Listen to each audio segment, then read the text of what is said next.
জাফরাবাদ বাবা ও ছেলের খুনের ঘটনায় এসটিএফ আজ আরও 4 জনকে গ্রেপ্তার করে উড়িষ্যা থেকে। ধৃতদের নাম কামারুল ইসলাম, মোহাম্মদ আলমগীর শেখ, বানু মমিন, মোহাম্মদ জাকির হোসেন।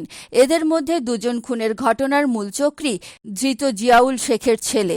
ধৃতদের আজ জঙ্গিপুর আদালতে তোলা হয়। এরই মাঝে জাফরাবাদের আমবাগান থেকে বেশ কয়েকটি তাজা বোমা উদ্ধার হওয়ায় গ্রামবাসীদের মধ্যে চাপা উত্তেজনা ছড়ায়। বিএসএফ আমবাগানটি ঘিরে রাখেন। এদিকে তাকাও। দুই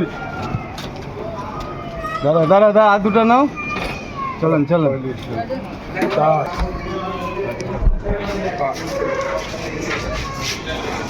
দেখি দাদা দাও।